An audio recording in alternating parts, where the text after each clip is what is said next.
Hey, what's up everyone? I hope you're all having a fantastic day. Now it is that time of the week again to do another Instagram Q&A where you can go over to my Instagram and ask me pretty much any question that you've got about photography, gear, cameras, pretty much anything you'd like. And guys, if you haven't seen it yet, definitely make sure to check out my brand new list, the top 10 best cameras for making YouTube videos. Now, I go into a lot of detail explaining which ones would be good for you and why. So if you want to check it out, I'll put a link in the description box below under this video. You can take a look at it in your own time. But anyway, let's start with this week's first question. So the first question says, hey Chris, I'm starting a YouTube channel and want to know what the best cameras would be for me and why. Well, congratulations on starting your YouTube channel. Over the last 2.5 years I've been running mine. It's been a fantastic thing, and building a community on YouTube is one of the best things, so I highly recommend it. Now, in terms of cameras, there's lots of different options out there, starting from the very budget all the way through to professional levels. Now, I like to think of myself a little bit in the middle here. I'm not using a red camera to shoot my videos, but I do shoot with a Canon 70D and 80D and a few other cameras as well.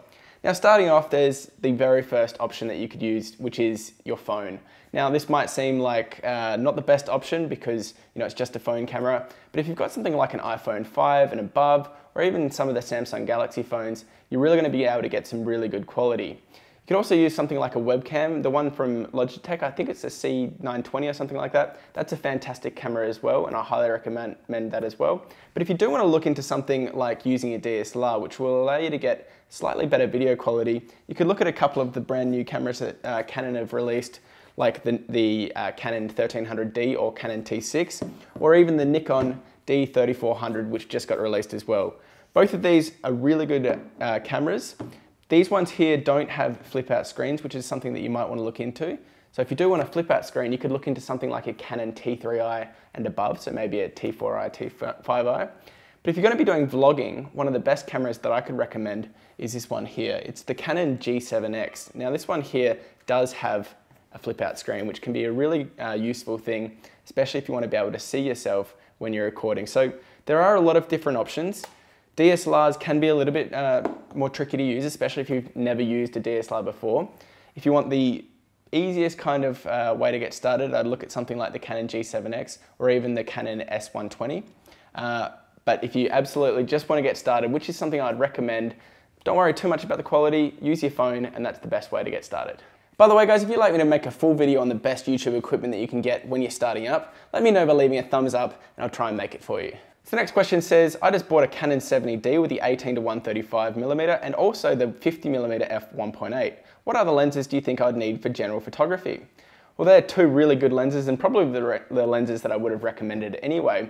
The 50mm is going to be great for portraits, and the 18-135 is a great travel walk around lens because you can go really wide and also zoomed in.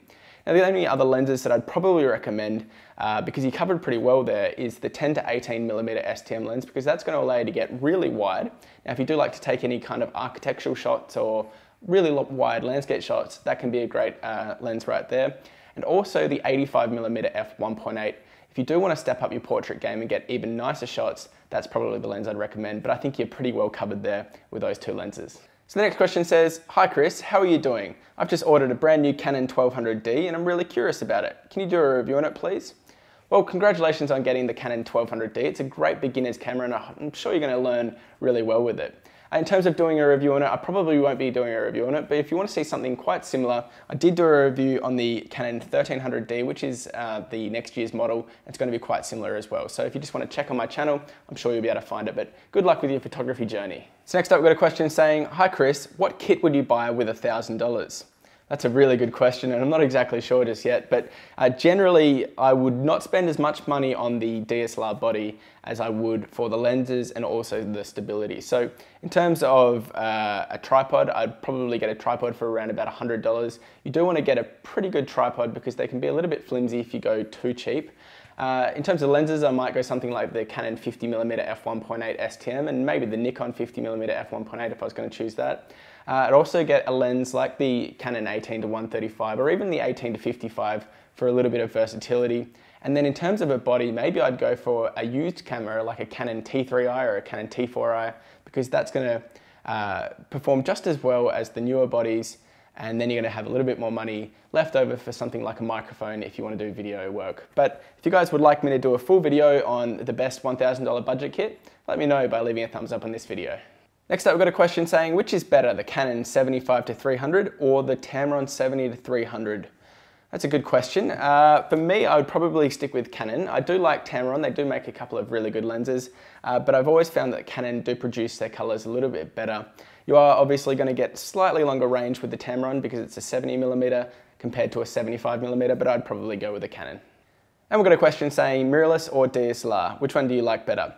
Well, I like them both really well. Mirrorless when I want to have a smaller camera package like my Panasonic GM1, it's tiny and can take great photos. For video work, I'll use a DSLR, and if I want to use a number of different lenses, I'll generally go for a DSLR because they do have a lot of different options, but they're both fantastic and I recommend both of them. So that was another Instagram Q&A. Hopefully you guys enjoyed it. I certainly did. Now definitely make sure to check out my top 10 list of the best cameras for YouTube videos. That link will be in the description box below this video. You can take a look at it in your own time. I hope you have a fantastic day. Thanks for watching, and I'll see you next time. Bye.